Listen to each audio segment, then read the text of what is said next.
दोस्तों, आज मैं आपको राजस्थान की सबसे मशहूर प्रेम कहानी सुनाता हूं, ढोला मारू की कहानी।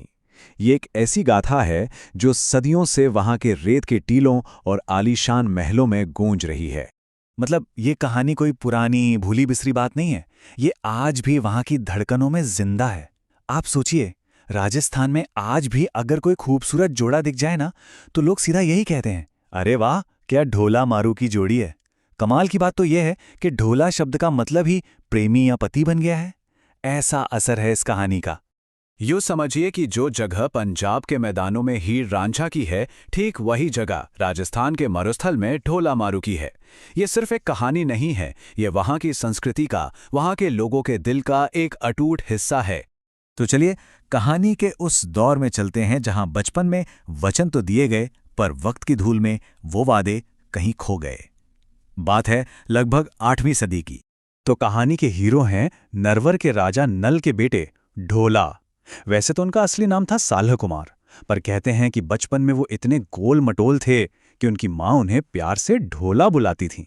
और हमारी हीरोइन, वो थी बहुत दूर, पूंगल के राजा पिंगल की बेटी मारू, जिन्हें मारवणी भी कहा जाता है। अब जो बात मैं बताने वाला हूं उसे सुनकर आप चौंक जाएंगे। जब इनकी शादी हुई, ढोला सिर्फ 3 साल के थे और मारू सिर्फ 1.5 साल की। जी हां, बिल्कुल सही सुना। इतनी छोटी सी उम्र में इन दोनों का ब्याह हो गया था। अब जाहिर है मारू इतनी छोटी थीं तो अपने मायके में ही रह गईं। तय हुआ कि जब बड़ी होंगी तो उनका गौना कर दिया जाएगा। लेकिन देखिए, किस्मत को कुछ और ही मंजूर था। पूंगल में एक भयानक अकाल पड़ा, हालात बिगड़े और दोनों राज्यों का संपर्क ही टूट गया।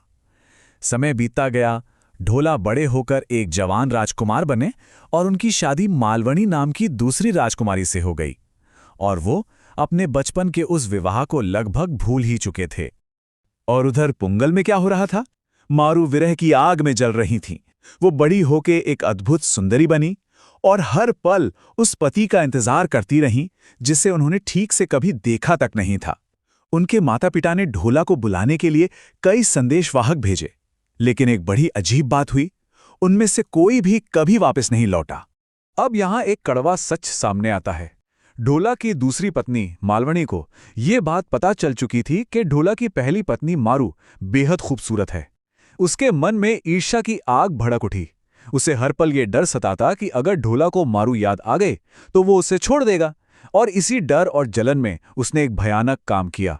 पुंगल से आने वाले हर एक संदेशवाहक को उसने नरवर की सीमा में घुसते ही मरवा दिया।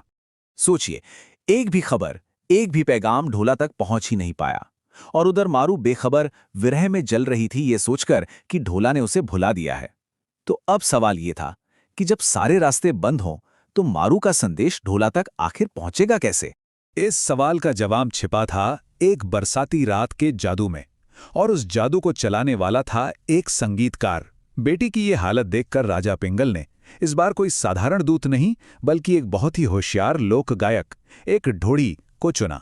मारू ने उस ढोढ़ी को अपने पास बुलाया और अपने दिल का सारा दर्द, सारा विरह मारू राग में बुने हुए दोहों में उसे सौंप दिया और उससे एक वचन लिया, सुनो, या तो ढोला के साथ लौटना या वहीं मर जाना। ये उनकी आखिरी उम्मीद थी। और दोस्तों, फिर आई वो एक रात, एक जादुई रात, जिसने कहानी का रुख ही मोड़ दिया। आसमान में घने बादल छाए हुए हैं, बिजलियां कड़क रही हैं और रिमझिम बारिश हो रही है। ऐसे सुहाने मौसम में वो ढोढ़ी ढोला के महल के ठीक नीचे खड़ा होता है और मल्हार राग छेड़ देता है। और फिर उसकी दर्द भरी आवाज हवा में गूंजती है, ढोला नरवर सेरिया धड़ पूंगड़ घड़िया।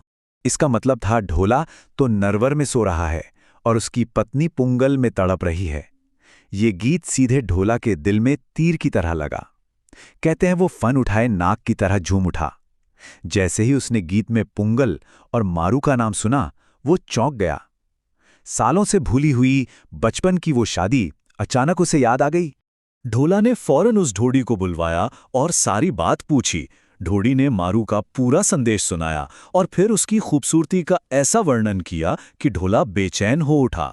उसने बताया उसका चेहरा सूरज की तरह चमकता है, उसके दांत हीरो जैसे हैं और उसकी चाल हाथी जैसी शानदार है। बस ये सब सुनकर ढोला अब एक पल भी इंतजार नहीं कर सकता था। अब बारी थी पुनर्मिलन की, लेकिन उस रास्ते में संकट भी कम नहीं थे। मालवणी ने ढोला को रोकने की बहुत कोशिशें की, तरह तरह के बहाने बनाए, लेकिन ढोला ने उसकी एक न सुनी। वो तुरंत अपने सबसे तेज रफ्तार ऊंट पर सवार हुआ और अपनी भूली हुई पत्नी को लेने पुंगल की ओर निकल पड़ा। और पुंगल में सालों के अलगाव के बाद जब ढोला और मारू मिले तो वो पल देखने लायक था। उनकी खुशी का कोई ठिकाना ही नहीं था। लेकिन कुछ दिन वहां रुकने के बाद जब उन्होंने नरवर के लिए वापसी का सफर शुरू किया, तब उनकी असली परीक्षा भी बाकी थी। घर वापसी का ये सफर खतरों से भरा हुआ था। सबसे पहले तो रेगिस्तान में मारू को एक जहरीले सांप ने डस लिया। ऐसा लगा जैसे सब खत्म हो गया, लेकिन लोक कथाओं के अनुसार खुद भगवान शिव और पार्वती ने आकर उसे जीवन दान दिया। पर खतरा अभी टला नहीं था। रास्ते में उम्र सुमरा नाम का एक डाकू, जिसकी बुरी नजर मारू की सुंदरता पर थी, उनका रास्ता रोककर बैठ गया। उमर सुमरा ने ढोला को अफीम पिलाने के बहाने रोक लिया ताकि वो धोखे से मारू का अपहरण कर सके। लेकिन मारू और ढोड़ी की सूझबूझ ने काम किया। उन्हें शक हो गया। इससे पहले कि उमर सुमरा अपनी चाल में कामयाब हो पाता, मारू ने तुरंत ऊंट को एड़ी मारी और उसे भगाया। ढोला भी फुर्ती से दौड़कर ऊंट पर सवार हो गया और वो दोनों उसके जाल से बच निकले। और इस तरह उनकी प्रेम कहानी एक अमर गीत बन गई। आखिरकार ढेरों मुश्किलों को पार करके वो दोनों सुरक्षित नरवर पहुंचे। वहां मारू का बहुत जोरदार स्वागत हुआ और वो अपनी सही जगह नरवर की रानी बनी। लेकिन दोस्तों, ये सिर्फ एक प्रेम कहानी का सुखद अंत नहीं था, ये एक अमर लोकगीत का जन्म था। ढोला और मारू के इसी प्रेम, विरह और पुनर्मिलन की कहानी राजस्थान की आत्मा में ऐसी बसी कि आज भी वहां के गांवों में ढोलक की थाप पर गाई जाती है। जी हां, आपने बिल्कुल सही पहचाना। राजस्थान का वो सबसे प्रसिद्ध गीत केसरिया बालम आओ नी पधारो म्हारे देश इसी कहानी की आत्मा से जन्मा है। ये गीत असल में मारू के उसी विरह, उसी इंतजार और उसी प्रेम की पुकार है जो उसने ढोला के लिए महसूस किया था। तो ये सोचने वाली बात है ना, कि एक कहानी में ऐसी क्या ताकत होती है कि वो सदियों तक जिंदा रहती है, एक पूरी संस्कृति की पहचान बन जाती है और आज भी हम सभी के लिए सच्चे प्यार और कभी न हार मानने वाली उम्मीद का प्रतीक बनी हुई है।